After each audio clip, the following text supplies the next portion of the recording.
بسم اللہ الرحمن الرحیم۔ السلام علیکم۔ احمد شاہ نے کمرے میں بے چینی سے ٹہلتے ہوئے یکبارگی کھڑکی کے پاس رک کر اس کا پردہ ہٹایا اور باہر جھانکنے لگا۔ شام کا سلونا پن اندھیرے میں ڈوب چکا تھا، چاروں طرف اندھیرا پھیلا ہوا تھا۔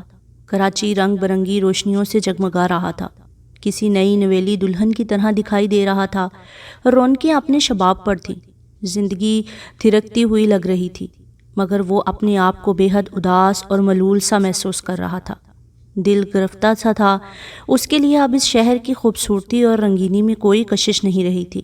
ہر چیز جیسے اپنا حسن اور دلکشی کھو چکی تھی۔ وہ اپنی سوچوں میں غرق تھا کہ غسل خانے کا دروازہ بے آواز کھلا تھا۔ اس نے پیچھے دیکھے بغیر محسوس کر لیا کہ غسل خانے کا دروازہ کھل چکا ہے۔ خوشبو کے جھونکے نے اسے باخبر کر دیا تھا۔ جمیلہ جو شیمپو استعمال کرتی تھی، اس سے غسل خانہ مہک اٹھتا اور دروازے کھلتے ہی اس کی خوشبو اس کے ساتھ کمرے میں آ جاتی۔ اس نے جلدی سے کھڑکی کا پردہ ٹھیک کیا، پھر گھوم کر جمیلہ کی طرف دیکھا۔ جمیلہ سنگھار میز کے قد آدم آئینے کے سامنے کھڑی اپنے گیلے بالوں کو تولیے سے پونچھ رہی تھی۔ نہانے سے اس کا چہرہ اور نکھر گیا تھا، اس کا سراپا کسی آتش فشاں کی طرح دہک رہا تھا۔ وہ جمیلہ کو اس طرح دیکھ رہا تھا جیسے اسے پہلی بار دیکھ رہا ہو۔ اس میں کوئی شک نہیں تھا کہ وہ اسے ہر روز ایک نئے روپ میں دکھائی دیتی تھی۔ اس حسین بلا کے کتنے روپ ہیں وہ جان نہیں سکا تھا، جبکہ جمیلہ سے اسے شادی کیے پورے 2 سال ہو چکے تھے۔ یہ 2 سال پلک جھپکتے گزر گئے تھے۔ اس نے 3 دن پہلے یہ حتمی فیصلہ کر لیا تھا کہ شادی کی دوسری سالگرہ منانے کے بعد وہ جمیلہ کو طلاق دے دے گا۔ اس نے ابھی جمیلہ کو اپنے فیصلے سے آگاہ نہیں کیا تھا اور نہ ہی اپنی کسی بات سے اس پر یہ ظاہر ہونے دیا تھا کہ وہ اسے اپنی زندگی سے نکالنے والا ہے۔ وہ بہت محتاط تھا، ایک اچھے اداکار کی طرح چاہنے والے شوہر کی بڑی اچھی اداکاری کیے جا رہا تھا۔ وہ جلد بازی سے کام نہیں لینا چاہتا تھا۔ وہ تمام احتیاطی تدابیر اختیار کرنے کے بعد جمیلہ کو اپنی زندگی سے ہمیشہ کے لیے نکال دینا چاہتا تھا۔ فلیٹ میں الماری کے خفیہ خانے میں نہ صرف 3 لاکھ کی رقم موجود تھی بلکہ 6-7 لاکھ روپے کے زیورات بھی موجود تھے۔ وہ جمیلہ کی غیر موجودگی میں یہاں سے نکال کر لے جانا چاہتا تھا۔ جمیلہ ان 3 دنوں میں 3 منٹ کے لیے بھی فلیٹ سے باہر نہیں گئی تھی، جیسے جمیلہ کو اس کے ارادوں کا علم ہو چکا ہو، یا پھر وہ خود ساری دولت و زیورات لے کر فرار ہو جانا چاہتی ہو۔ اگر وہ یہ سب کچھ لے کر جانا چاہتی تھی تو بڑی آسانی سے لے جا سکتی تھی، اس لیے کہ وہ صبح جاتا تو شام کو گھر واپس آتا تھا۔ جمیلہ اس کی گھنٹوں کی غیر موجودگی سے پورا فائدہ اٹھا سکتی تھی، مگر اس نے ایسا نہیں کیا تھا۔ مگر وہ اس طاق میں تھا کہ جمیلہ کچھ دیر کے لیے فلیٹ سے کھسک لے تو وہ پھر اپنا کام کر سکے، مگر وہ تو اس کی دولت پر سانپ بن کر بیٹھ گئی تھی، اپنی جگہ سے ہلنے کا نام تک نہیں لے رہی تھی۔ آج وہ اپنے ایک دوست ڈاکٹر سے بے ہوشی کی دوا لے کر آیا تھا۔ اس نے فیصلہ کر لیا تھا کہ وہ آج کی رات دودھ کے گلاس میں بے ہوشی کی دوا ملا کر جمیلہ کو پلا دے گا۔ اس کے بے ہوش ہوتے ہی وہ ساری رقم اور زیورات یہاں سے نکال کر اپنے دوسرے گھر میں منتقل کر دے گا اور پھر فوراً ہی واپس آ جائے گا۔ وہ جمیلہ کی موجودگی میں یہ دولت اس لیے نہیں نکال سکتا تھا کہ وہ اس کے راستے کا پتھر بن جاتی۔ ہاتھ پیر بھی بڑے مضبوط تھے۔ وہ 30 برس کی ایک تندرست اور توانا عورت تھی، جبکہ وہ 55-60 برس کا ایک بوڑھا شخص تھا۔ اس کا اور جمیلہ کا کوئی مقابلہ نہ تھا، گو وہ بھی دراز قد تھا۔ اگر جمیلہ اس کے ساتھ ہاتھ پیر مار دے تو وہ گھٹنوں اٹھ نہیں سکتا تھا۔ آج اس کی شادی کی دوسری سالگرہ تھی۔ اس کے فیصلے کے مطابق شادی کی دوسری اور آخری سالگرہ تھی۔ جمیلہ نے خود اپنی طرف سے 2 دن پہلے ہی یہ تجویز پیش کر دی تھی کہ اس سالگرہ کے موقع پر ان دونوں میں سے کوئی بھی اپنے دوستوں اور سہیلیوں کو مدعو نہیں کرے گا، بلکہ وہ دونوں گھر پر ہی اپنی شادی کی سالگرہ دھوم دھام سے منائیں گے، ایک جشن کی طرح۔ وہ اس تقریب کے لیے کھانا خود اپنے ہاتھ سے تیار کرے گی۔ رات کا کھانا کھا کر ٹیلی ویژن پر نوجوان لڑکے اور لڑکیوں کے رقص و موسیقی کے ہیجان خیز پروگرام دیکھ کر سیر و تفریح کی غرض سے گھر سے باہر نکلیں گے، سمندر پر جا کر چاندنی رات کا لطف اٹھائیں گے۔ رات 1 بجے واپس آ کر شادی کے تیسرے سال کا آغاز اور استقبال انتہائی محبت اور گرم جوشی سے کریں گے کہ شادی کی پہلی رات کا گمان ہو۔ وہ خود بھی یہی چاہتا تھا۔ اس طرح سے اسے اپنے منصوبے پر عمل کرنے کا سنہرا موقع مل سکتا تھا۔ احمد شاہ نے غسل خانے کی طرف بڑھتے ہوئے جمیلہ کے بجلی بھرے بدن کو دیکھا۔ اس کے دل کے کسی کونے میں ایک نادیدہ آواز نے اس سے جیسے کہا کہ وہ جمیلہ کو طلاق دینے کی غلطی نہ کرے۔ اگر اس نے جمیلہ کو اپنی حماقت سے طلاق دے دی تو وہ ساری زندگی اپنی اس کوتاہی پر پچھتائے گا اور افسوس کرتا رہے گا۔ اسے ایسی حسین، شاداب اور گداز زبان کی بھرپور عورت کہاں ملے گی؟ وہ دولت مند ہے تو کیا ہوا، لیکن اس جیسی پرشباب، پرکشش اور جوان عورت کا ملنا ناممکن ہوتا ہے۔ اور پھر 55-60 برس کے بوڑھے سے ایک حسین جوان عورت شادی کرنا کبھی پسند نہیں کرتی۔ ایک بار پھر اچھی طرح سوچ لو، اپنے فیصلے پر نظر ثانی کر لو۔ تمہارے دوست تمہاری قسمت پر کتنا رشک کرتے ہیں کہ اس عمر میں بھی تمہیں ایک قیامت مل گئی ہے۔ وہ سوچنے لگا۔ اس نے غسل خانے میں داخل ہو کر دروازہ بند کر لیا۔ چند لمحوں کے بعد وہ نہانے لگا۔ نہاتے ہوئے جمیلہ کے بارے میں سوچنے لگا تو نہانا بھول گیا۔ وہ پتھر کے کسی منجمد مجسمے کی طرح کھڑا رہ گیا۔ ایک ایک بات اسے اس طرح یاد آنے لگی تھی جیسے کل کی بات ہو۔ 2.5 سال پہلے کی بات تھی۔ وہ سخت بیمار ہو گیا تھا اور اسے ہسپتال میں داخل کروا دیا گیا تھا۔ یہ ایک پرائیویٹ ہسپتال تھا اور اس کا شمار شہر کے اونچے درجے کے ہسپتالوں میں ہوتا تھا، جہاں علاج کم، کھال زیادہ ادھیڑی جاتی تھی۔ اس نے ایئر کنڈیشنڈ کمرہ لیا ہوا تھا۔ جمیلہ نرس تھی اور اس کی دیکھ بھال پر مامور تھی۔ جمیلہ نے اس کا ضرورت سے زیادہ ہی خیال رکھا تھا اور کچھ زیادہ ہی بے تکلف ہو گئی تھی۔ وہ نرس کم محبوبہ کی طرح پیش آنے لگی تھی۔ وہ بہت جلد صحت یاب ہو گیا تھا، لیکن ایک دوسری بیماری میں مبتلا ہو گیا تھا۔ جمیلہ کی محبت میں گرفتار ہو گیا تھا۔ جمیلہ کے حسن و شباب، شاداب، گداز اور پرکشش بدن کے طلسم نے اسے اپنے اسیر بنا لیا تھا۔ اس نے جمیلہ سے شادی کرنے کا فیصلہ کر لیا تھا، اس لیے بھی کہ اس کی شادی کو 20 برس ہو چکے تھے۔ وہ اولاد سے محروم تھا۔ اسے اولاد نرینہ کی بڑی خواہش تھی جو اس کے نام کو آگے چلا سکے، اس کی لاکھوں کی جائیداد اور لاکھوں روپے کا مالک بن سکے۔ وہ کسی کروڑ پتی سے کم نہیں تھا۔ اس نے جمیلہ کو شادی کی پیشکش کی تو جمیلہ نے حامی بھر لی۔ وہ انکار بھی نہیں کر سکتی تھی۔ اس کے علم میں بھی یہ بات آ چکی تھی کہ وہ کتنا بڑا کاروباری شخص ہے۔ وہ اس شہر کا ممتاز تاجر ہے، اس لیے وہ اسے اتنی فری ہو گئی تھی کہ شادی کرنے پر مجبور ہو جائے۔ اس کی پہلی بیوی صابرہ نے اس کی دوسری شادی کرنے کے بارے میں اس کی زبانی سنا تو اس نے کسی صابر و شاکر عورت کی طرح اپنی قسمت پر شاکر ہونے کا فیصلہ کر لیا۔ اس نے کوئی احتجاج بھی نہیں کیا۔ وہ جانتی تھی کہ اس شادی کے خلاف ہو جائے گی تو وہ اتنی بڑی دنیا میں کہاں جائے گی، اور پھر اس کے شوہر کو یہ حق حاصل ہے کہ وہ اولاد کے لیے دوسری شادی کر لے۔ اس کے شوہر نے اس سے صاف صاف کہہ دیا کہ وہ اپنی دوسری بیوی کو الگ رکھے گا، لیکن وہ اس کے پاس بھی آتا جاتا رہے گا۔ اس نے جمیلہ سے شادی کرنے اور ہنی مون سنگاپور، ہانگ کانگ اور بینکاک میں منا کر اور سیر و سیاحت کر کے آنے کے بعد کلفٹن کے رہائشی علاقے میں ایک لگژری فلیٹ خریدا۔ اسے خوب آراستہ و پیراستہ کیا۔ اسے ایک گاڑی خرید کر دی۔ بینکاک اور کراچی میں لاکھوں روپے کے زیورات کی خریداری بھی کرائی۔ وقت ضرورت کے لیے اس نے 3-4 لاکھ روپے فلیٹ میں بھی رکھ چھوڑے تھے۔ جمیلہ کے حسن و شباب نے اسے ایسا اسیر بنا لیا تھا، ایسا جادو کر دیا تھا کہ وہ اس کا غلام بن کر رہ گیا تھا۔ اس پر کچھ ایسا نشہ چڑھا تھا کہ اسے کچھ سجھائی نہیں دے رہا تھا۔ شادی کے 1 سال کے بعد جمیلہ کا طلسم ٹوٹنے لگا تھا اور ذہن میں چھایا ہوا خمار بھی اترنے لگا تھا۔ گو جمیلہ نے اپنی محبت میں کسی بات کی کمی کا احساس نہیں ہونے دیا تھا۔ کبھی سرد مہری اور بے رخی سے پیش نہیں آئی تھی، لیکن وہ ایک بات بڑی شدت سے محسوس کرنے لگا تھا کہ اس میں اس کی پہلی بیوی صابرہ جیسی قناعت پسندی اور سادگی بالکل نہیں ہے۔ دوسری شادی اس کے لیے بڑی مہنگی عیاشی ثابت ہوئی تھی۔ اس کی وجہ جمیلہ کی شاہ خرچی تھی۔ اگر اس کا کاروبار خوب چلتا ہوا نہیں ہوتا اور بے پناہ آمدنی نہ ہوتی تو وہ اس قدر مہنگی بیوی رکھنے کا سوچ بھی نہیں سکتا تھا۔ اور پھر اس کی شادی کو 1 برس سے زیادہ عرصہ ہونے کو آ گیا تھا اور ابھی تک امید سے نہیں ہوئی تھی۔ اس نے کئی بار سوچا کہ جمیلہ کو طلاق دے کر وہ کسی اور عورت سے شادی کر لے، لیکن راتوں کو جمیلہ کی محبت اور قربت اسے اپنا فیصلہ بدلنے پر مجبور کر دیتی تھی۔ اب شادی کو 2 سال ہو گئے تھے۔ 3 روز پہلے صبح جمیلہ نہانے کے لیے غسل خانے میں گئی تھی، تب اس کی نظر جمیلہ کی کھلی الماری پر پڑی۔ وہ الماری بند کرنے کی غرض سے بڑھا۔ الماری کا دروازہ بند کرتے وقت اس کی نظر گولیوں کے ایک پتے پر پڑی۔ اس نے حیرت سے پتہ اٹھایا تھا۔ اس کے علم میں تھا کہ جمیلہ کو کوئی عارضہ نہیں ہے، پھر وہ یہ دوا کس لیے کھاتی ہے؟ اس نے اس پتے کا جائزہ لیا تو پتہ چلا کہ معنی حمل گولیاں ہیں۔ اسے ایک جھٹکا سا لگا۔ اس کے دل کو سخت صدمہ ہوا اور اذیت پہنچی۔ اس نے آج تک جو کچھ بھی کیا، محبت کرنے والی بیوی کا دل جو توڑا اور لاکھوں روپے جمیلہ کی ذات پر پانی کی طرح بہائے، وہ اولاد کے لیے تھے۔ اس کی بڑی تمنا تھی کہ وہ ایک بچے کا باپ بن جائے، لیکن جمیلہ تو اس کی تمنا کو کس قدر بے رحمی اور بربریت سے کچلتی آ رہی تھی۔ آج اس انکشاف نے اس پر بجلی گرا دی تھی۔ پھر اسے ایسا محسوس ہوا کہ جمیلہ ایک بے حد پراسرار اور خطرناک عورت ہے۔ وہ اسے اندر ہی اندر کسی دیمک کی طرح چاٹ رہی ہے، اور پھر اس نے کتنا بڑا فریب دیا، اس لیے اس نے جمیلہ کو طلاق دینے کا فیصلہ کر لیا تھا۔ مگر وہ فوری طور پر کوئی جذباتی قدم اٹھانا نہیں چاہتا تھا۔ اس نے اپنی کسی بات اور حرکات و سکنات سے بھی ظاہر نہیں ہونے دیا تھا کہ اسے ہر بات کا علم ہو چکا ہے۔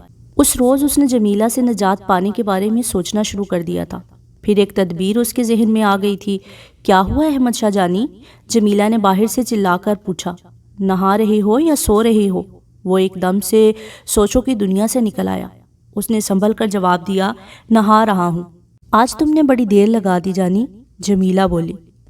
تم نے تو آج اپنے ہی پچھلے ریکارڈ توڑ دیے۔ کچھ معلوم ہے؟ تم پورے 45 منٹ سے غسل خانے میں نظر بند ہو۔ 10 منٹ میں نکل رہا ہوں، اس نے جواب دیا۔ شیو کرنے میں دیر ہو گئی، نیا بلیڈ نہیں مل رہا تھا۔ وہ 10 منٹ میں نہا کر نکل آیا۔ غسل خانے سے باہر نکلتے ہی ٹھٹک کے رک گیا۔ جمیلہ اس کے سامنے اپنی حشر سامانیوں کے ساتھ کھڑی تھی۔ آج اس نے خصوصی سنگھار کیا تھا۔ جمیلہ کا سراپا اس کے دل میں جذب ہونے لگا۔ اس کے دل کے کسی کونے میں پھر اس خیال نے سر اٹھایا کہ کیا ضرورت ہے اسے جمیلہ کے حسن و شباب سے محروم ہونے کی، حالانکہ اس کے لیے جمیلہ اور اس کی بے حجابیاں نئی نہیں تھیں۔ وہ ایک ایسی کتاب تھی جسے وہ کئی بار پڑھ چکا تھا۔ پھر جانے کیا بات تھی کہ انگ انگ کی بجلیوں نے اسے خاکستر کر دیا تھا، جیسے اس کے سارے جسم میں خون کی گردش تیز ہو گئی ہو۔ وہ جمیلہ کی طرف للچائی نظروں سے دیکھتا ہوا والہانہ انداز سے بڑھا تو جمیلہ نے اس کی آنکھوں میں دل و جذبات کے ہیجان کو پڑھ لیا تھا۔ وہ تیزی سے پیچھے ہٹتے ہوئے بولی، اگر تم منمانی پر اتر آئے تو سارا پروگرام چوپٹ ہو جائے گا۔ میرے بال اور کپڑے خراب ہو جائیں گے۔ میں بھاگی تھوڑی جا رہی ہوں، ابھی رات ساری پڑی ہے، جلدی سے تیار ہو جاؤ۔ میز پر نہ صرف سالگرہ کا کیک انتظار کر رہا تھا بلکہ وہ کھانا بھی ٹھنڈا ہو رہا ہے جو میں نے خاص طور پر بنایا ہے۔ تمہاری پسندیدہ ڈش بھی بنائی ہے، تم آج کھاؤ گے تو ساری زندگی میں اس کا ذائقہ اور لذت نہ بھول سکو گے، اور نہ مجھے۔ جمیلہ ایک سانس میں بول گئی اور اس کی آنکھوں میں جھانکنے لگی۔ آج تم نے مجھ پر بجلی گرا دی۔ اس نے جمیلہ کے قریب پہنچ کر ایک دم سے جمیلہ کو چوم لیا۔ تم دنیا کی حسین ترین عورت لگ رہی ہو۔ ابھی بجلی کہاں گری ہے؟ وہ اس کے بازوؤں میں کسمساتے ہوئے بولی۔ جب گرے گی تو پتہ چلے گا۔ اس کا لہجہ بڑا معنی خیز تھا۔ وہ اس کی پراسرار اور معنی خیز لہجے کو سن کر چونک سا گیا۔ اس نے جمیلہ کی آنکھوں میں جھانکا تو مسکراتی آنکھوں کے پیچھے اسے درندگی چھپی ہوئی نظر آئی۔ 2 برسوں میں اس نے پہلی بار جمیلہ کی آنکھوں میں یہ بات محسوس کی تھی، جیسے وہ عورت نہ ہو، زہریلی ناگن ہو جو اسے ڈس لینا چاہتی ہو۔ وہ تیار ہو کر ڈرائنگ روم میں آیا تو ایک بڑا سا کیک رکھا ہوا تھا۔ ان دونوں نے مل کر کیک کاٹا اور ایک دوسرے کو پرجوش طریقے سے مبارکباد دی۔ اس نے اپنی جیب سے ہیرے کی انگوٹھی نکال کر جمیلہ کو تحفے کے طور پر پیش کی تو جمیلہ نے بڑی خوشی سے قبول کر لی۔ جمیلہ نے اسے اپنی طرف سے ایک خوبصورت چاندی کا سگریٹ کیس پیش کیا۔ پھر وہ دونوں چند لمحوں تک بھرپور خوشیوں میں ڈوبے رہے۔ اس نے کیک کا چھوٹا سا ٹکڑا اٹھا لیا جبکہ جمیلہ نے کیک خوب سیر ہو کر کھایا۔ میٹھی چیزیں اس کی کمزوری تھیں۔ کیک کھانے کے بعد جمیلہ نے میز پر کھانا لگا دیا۔ اس نے آج بڑا اہتمام کیا تھا۔ اس نے آج جو کھانا پکایا تھا وہ 3-4 آدمیوں کے لیے کافی تھا۔ اس کی پسندیدہ ڈش مٹن کڑاہی تھی۔ جمیلہ ہر ڈش بہت لذیذ اور ذائقے دار بناتی تھی۔ جمیلہ نے اپنے لیے چکن کارن سوپ اور فرائیڈ رائس بنائے تھے۔ وہ دونوں کھانے کی میز پر بیٹھے ہی تھے کہ اچانک ڈور بیل بجی۔ ان دونوں نے ایک دوسرے کو سوالیہ نظروں سے دیکھا، پھر دونوں نے ہی اپنے شانے اچکائے۔ جمیلہ کے چہرے پر ناگواری سی چھا گئی۔ وہ زیر لب بڑبڑائی، اس وقت کون مردود آیا ہوگا؟ وہ دروازے کی طرف جانے کے لیے اپنی کرسی سے اٹھنے لگا تو جمیلہ کڑوا سا منہ بنا کر بولی، تم بیٹھو، میں دیکھتی ہوں کون آیا ہے۔ تمہارے دوست کباب میں ہڈی بن جاتے ہیں۔ تمہارا کوئی دوست ہوگا تو اس سے کہہ دوں گی کہ تم گھر پر نہیں ہو۔ اس جھوٹ سے کچھ حاصل نہیں ہوگا۔ چوکیدار نے اسے بتا دیا ہوگا کہ میں گھر پر ہی ہوں، اور پھر نیچے جو میری گاڑی کھڑی ہے اسے میرے تمام دوست پہچانتے ہیں۔ ٹھیک ہے، تم ہی دیکھ لو کون بلائے جان بن کر آ ٹپکا ہے۔ جو کوئی بھی ہو اسے تم کسی بہانے سے ٹرخا دینا، اندر گھسنے نہ دینا۔ جمیلہ نے برا سا منہ بنایا۔ احمد شاہ نے جا کر دروازہ کھولا تو اسے ایک بہت خوبصورت اور وجیح مرد کھڑا نظر آیا۔ وہ عمدہ تراش کے نفیس سوٹ میں ملبوس فلم کے کسی ہیرو کی طرح دکھائی دیتا تھا۔ اس کے پیچھے 2 جوان لڑکے کھڑے تھے، وہ بھی اپنی وضاحت اور چہرے مہرے سے کسی اچھے گھرانے کے افراد دکھائی دے رہے تھے۔ ان میں سے ایک کے ہاتھ میں بریف کیس تھا۔ سب سے آگے کھڑے ہوئے شخص نے بڑے نرم لہجے میں شائستگی سے پوچھا، کیا آپ ہی کا نام مسٹر احمد شاہ ہے؟ جی ہاں، اس نے اوپر سے نیچے تک اس شخص کو دیکھتے ہوئے جواب دیا۔ فرمائیے، میں آپ کی کیا خدمت کر سکتا ہوں؟ کیا میں بلکہ ہم اندر آ سکتے ہیں؟ اس کے لبوں پر معنی خیز مسکراہٹ ابھر آئی۔ ہم لوگ آپ کو زحمت دینے اور آپ کی خدمات حاصل کرنے آئے ہیں۔ احمد شاہ سمجھا کہ یہ لوگ کسی انجمن کے کارکن ہیں اور اس سے چندہ لینے کے لیے آئے ہیں۔ اس نے متانت سے کہا، آپ ایسا کریں کہ کل کسی وقت تشریف لے آئیں، میں اس وقت بہت مصروف ہوں۔ بات دراصل یہ ہے کہ اس نے اپنا جملہ بھی پورا نہیں کیا تھا کہ اس شخص نے بجلی کی سی تیزی سے آگے بڑھ کر اسے ایک دم سے دھکا دے کر راستہ بنایا اور اندر داخل ہو گیا۔ جیسے ہی وہ اندر داخل ہوا، اس کے پیچھے اس کے دونوں ساتھی بھی داخل ہو گئے اور ایک نے بڑی تیزی سے دروازہ بند کر دیا۔ احمد شاہ اپنا توازن برقرار نہ رکھ سکا تھا، وہ فرش پر گیند کی طرح لڑک گیا۔ اس کے سارے بدن میں خوف و دہشت کی لہر دوڑ گئی تھی۔ وہ کپڑے جھاڑتا ہوا کھڑا ہوا، پھر ایک دم سے اچھل پڑا۔ ان کے ہاتھوں میں پستول تھے اور ان پر سائلنسر لگے ہوئے تھے۔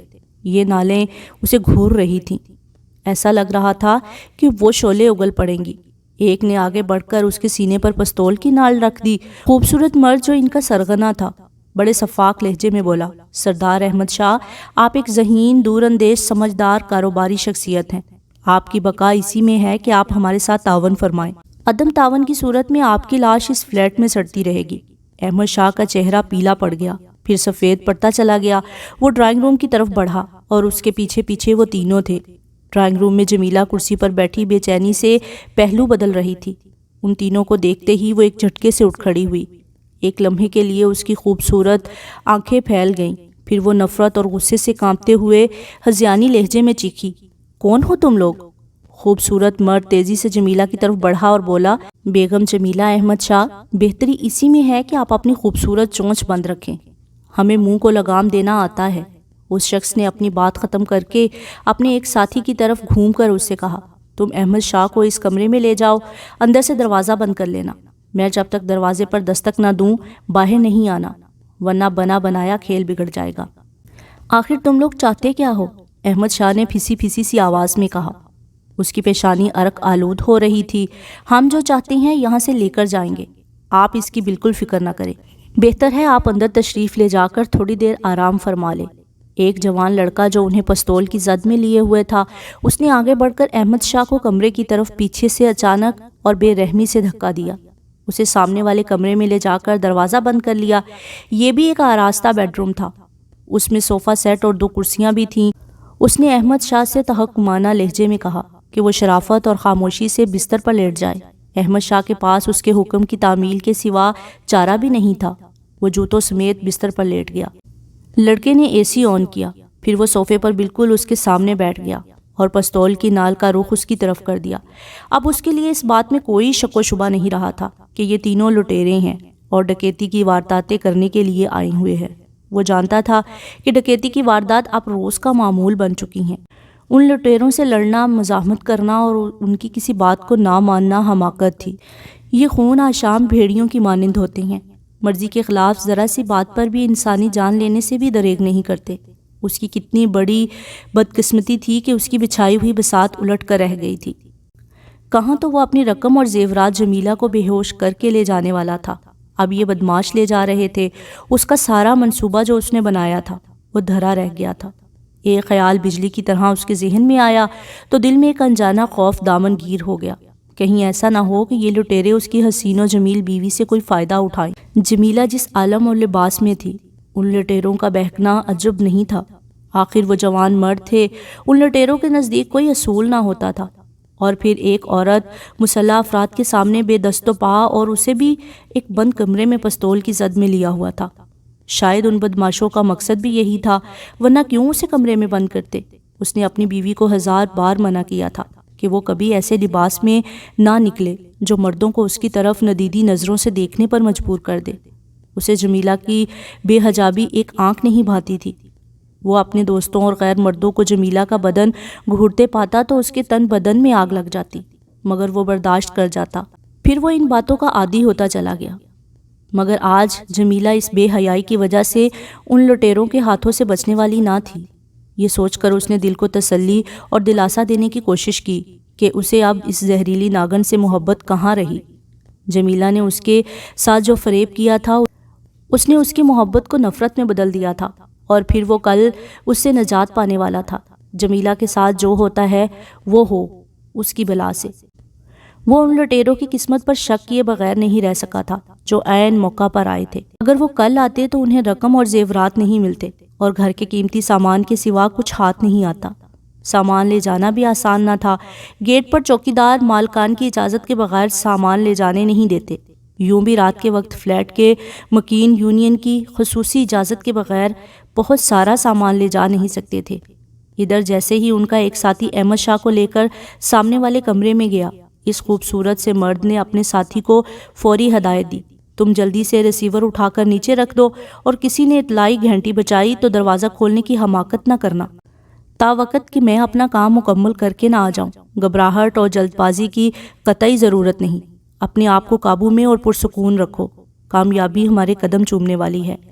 آپ بے فکر رہیں باس، اس تیسرے ساتھی نے مسکراتے ہوئے بڑے اعتماد سے جواب دیا، میں آپ کی بات اچھی طرح سمجھ گیا ہوں۔ پھر اس خوبصورت سے مرد نے جمیلہ کی طرف گھور کر بڑے مؤدبانہ لہجے میں کہا، کیا ملکہ عالیہ بیڈ روم کی طرف کوچ فرمانا پسند کریں گی یا میں آپ کو اپنی گود میں اٹھا کر لے جاؤں؟ جمیلہ نے اس کی بات سنتے ہی ذرا پس و پیش نہیں کیا۔ وہ زیر لب مسکراتی ہوئی بیڈ روم کی طرف بڑھی تو مرد بھی اس کے پیچھے ہو لیا۔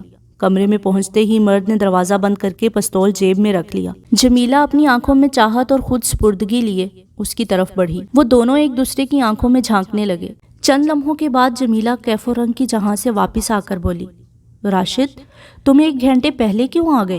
میں نے تمہیں رات 10 بجے کا وقت دیا تھا اور اپنے دوستوں کو لانے کی کیا ضرورت تھی؟ میرے بوڑھے شوہر کے لیے تم اکیلے ہی کافی تھے۔ بزرگوں نے کہا ہے کہ نیک کام میں دیر نہیں کرنا چاہیے۔ راشد اس کا نیچے سے اوپر تک فاتحانہ نظروں سے جائزہ لیتے ہوئے بولا، میں کبھی غلط وقت پر نہیں جاتا ہوں۔ بائی دا وے آج تم نے بڑا غضب کا سنگھار کیا ہوا ہے، قیامت معلوم ہو رہی ہو۔ تم یہاں ڈاکہ مارنے آئے ہو یا شاعری کرنے؟ جمیلہ نے اس پر تبسم کی بجلیاں گراتے ہوئے پوچھا۔ یہ باتیں تو بعد میں بھی ہوتی رہیں گی۔ جمیلہ پرس سے الماری کی چابیاں نکالتے ہوئے بولی، ہمارے پاس وقت کم ہے، ہم یہاں سے جتنا جلد نکل جائیں ہمارے لیے اتنا ہی بہتر ہوگا۔ جمیلہ نے آگے بڑھ کر الماری کھولی اور الماری میں سے رقم نکالنے لگی۔ راشد کمرے سے باہر جا کر اپنے ساتھی سے بریف کیس لے آیا۔ جب وہ رقم اور زیورات بریف کیس میں رکھ چکا تو جمیلہ نے وہ زیورات بھی اتار دیے جو اس نے پہن رکھے تھے۔ راشد نے بریف کیس مکفل کرنے کے بعد اس کے دونوں شانے تھام لیے اور اس کی بڑی بڑی قاتل آنکھوں میں جھانکتے ہوئے بولا، جمیلہ ڈارلنگ ایک بات کہوں، میری بات کا برا تو نہیں مانو گی؟ کچھ خیال تو نہیں کرو گی؟ میں نے کبھی تمہاری کسی بات کا برا مانا ہے راشد؟ جمیلہ نے بے اختیار اس کے سینے پر اپنا سر رکھ دیا اور اپنی آنکھیں موند لی۔ بس تم ہی میرے سب کچھ ہو۔ اس فلیٹ کے در و دیوار اور ایک ایک چیز ہماری محبت کی امین اور گواہ ہے۔ میں نے تمہیں پانے کے لیے کیا کچھ نہیں کیا۔ آج ایک مالدار شوہر اور شاہانہ زندگی کو محض تمہاری خاطر لات مار رہی ہوں۔ تم مجھ سے یہ پوچھ رہے ہو کہ میری بات کا برا تو نہیں مانو گی؟ کچھ خیال تو نہیں کرو گی؟ بات یہ ہے کہ میں نے اپنے منصوبے میں ذرا سی تبدیلی کر دی ہے۔ مجھے اصولاً تم سے مشورہ لینا اور پوچھنا چاہیے تھا، لیکن اس کا موقع نہ مل سکا۔ جمیلہ اس کی بات سن کر ایک دم چونک پڑی۔ اس نے مشکوک لہجے میں پوچھا، تم نے اپنے منصوبے میں کیا تبدیلی کر دی؟ ہم تمہیں اس وقت کسی وجہ سے ساتھ نہیں لے جا رہے ہیں، راشد نے اسے بازوؤں میں پیار سے جکڑتے ہوئے کہا۔ جمیلہ نے اس کے سینے سے سر ہٹا کر اس کے چہرے پر نظریں مرکوز کر دیں۔ راشد کی آنکھوں میں عیاری جھانک رہی تھی اور اس کے چہرے پر عیارانہ مسکراہٹ کھیل رہی تھی۔ تم مجھے ساتھ کیوں نہیں لے جاؤ گے؟ کہیں تم مجھے دھوکہ تو نہیں دے رہے ہو؟ وہ سخت لہجے میں بولی۔ تم مجھ پر اور میری محبت پر شک کر رہی ہو؟ میں تمہارے بغیر ایک دن بھی نہیں رہ سکتا ہوں۔ کیا میں روز صبح تمہارے فلیٹ میں آ کر شام تک تمہارے ساتھ جو وقت گزارتا ہوں وہ میری محبت کا ثبوت نہیں ہے؟ کیا میں نے تمہاری خاطر خطرات مول نہیں لیے ہیں؟ اس نے جمیلہ کا چہرہ اپنے ہاتھوں میں لیا۔ تمہیں دھوکہ دینا اور تمہاری جان لینا کون سا مشکل ہے، مگر میں ایسا نہیں کر سکتا۔ تمہارے دل میں میرے خلاف ذرا سا بھی میل ہے تو اسے دھو دو۔ مجھے تم پر پورا پورا بھروسہ ہے راشد۔ وہ راشد کے ہاتھوں پر ہاتھ رکھتے ہوئے بولی، اچھا یہ بتاؤ تم نے منصوبے میں اچانک تبدیلی کیوں کی اور کس کے لیے کی؟ اس لیے کہ تمہارا میرے ساتھ نکلنا دیکھنے والوں کو شک میں ڈال سکتا ہے۔ میں چاہتا ہوں کہ کچھ دنوں کے بعد جب اس واقعے کی بازگشت سرد پڑ جائے تب ہم دونوں اس ملک سے باہر جائیں۔ راشد پیار سے اس کے گال تھپ تھپانے لگا۔ آخر مجھے کتنے دنوں تک باہر جانے کے لیے انتظار کرنا پڑے گا؟ جمیلہ نے کہا۔ صرف 1 ہفتہ، اس نے جواب دیا۔ یہ 1 ہفتہ نہ صرف میں تمہاری قربت کو بلکہ تمہارے ہاتھ کے پکے لذیذ کھانوں کو بھی ترستا رہوں گا۔ تم نے مجھ پر پتہ نہیں کیسا جادو کر دیا ہے۔ تم سے 1 ہفتے کی جدائی میرے لیے اذیت ناک بن جائے گی۔ کیا تم کھانا کھانا پسند کرو گے؟ جمیلہ خوش ہوتے ہوئے بولی۔ آج میں نے بڑا شاندار کھانا پکایا ہے اور میز پر لگا ہوا ہے۔ کھاؤ گے تو انگلیاں چاٹ لو گے۔ تم اور تمہارے دوست کیوں نہ تھوڑا بہت کھانا کھا کر چلے جائیں؟ تم زہر کھانے کے لیے کہو گی تو بھی میں کھاؤں گا، وہ جمیلہ کی طرف محبت بھری نظروں سے دیکھتے ہوئے بولا۔ راشد بریف کیس لے کر اس کے ساتھ باہر آیا۔ ڈائننگ روم میں جاتے ہوئے اس نے اپنے ساتھی کو بھی بلا لیا۔ جمیلہ نے ایک پلیٹ میں راشد کے ساتھی کے لیے کھانا نکالا جو سامنے والے کمرے میں اس کے شوہر کے ساتھ موجود تھا۔ اسے کھانا راشد کا ساتھی دے آیا۔ 10 منٹ میں راشد اور اس کے ساتھی کھانے سے فارغ ہوئے۔ انہوں نے پیٹ بھر کر کھانا کھایا تھا۔ راشد کے اشارے پر اس کے دونوں ساتھیوں نے اچانک جمیلہ کو بازوؤں سے پکڑ لیا۔ راشد نے ایک سرنج نکالی جس میں سرخ رنگ کا سیال بھرا ہوا تھا۔ وہ جمیلہ کے قریب پہنچا تو جمیلہ کا چہرہ سفید پڑ گیا۔ راشد یہ کیا ہے؟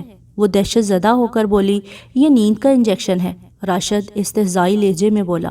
اس کا اثر پورے 12 گھنٹے تک رہے گا۔ جب تم ہوش میں آؤ گی ہم اس شہر سے غائب ہو چکے ہوں گے۔ 10 منٹ پہلے میرا ساتھی ایک ایسا انجیکشن تمہارے بوڑھے شوہر کو بھی لگا چکا ہے۔ ذلیل کمینے! خوف و دہشت سے اس کا بدن لرزنے لگا۔ تم میرے ساتھ دھوکہ کر رہے ہو۔ مجبوری ہے جانے من، راشد معنی خیز لہجے میں بولا۔ بزرگوں نے کہا ہے کہ جو عورت اپنے شوہر کی نہیں ہوتی وہ کسی کی بھی نہیں ہو سکتی۔ وہ زہریلی ناگن کی طرح ہوتی ہے، وہ مرد کو ڈسنے سے باز نہیں آ سکتی۔ تم اپنے شوہر کے لیے آستین کا سانپ ثابت ہوئی۔ وہ بغیر آستینوں کے بلاؤز میں تھی۔ راشد نے بڑی آسانی سے اس کے بازوؤں میں سوئی کھونپ دی۔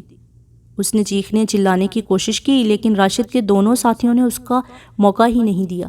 ایک نے جمیلہ کو دبوچ کر اس کے منہ پر اپنا ہاتھ رکھ دیا تھا، پھر اس کے دوسرے ساتھی نے جلدی سے اپنی جیب سے ٹیپ نکال کر اس کے منہ پر چپکا دیا، پھر اسے صوفے پر گرا دیا۔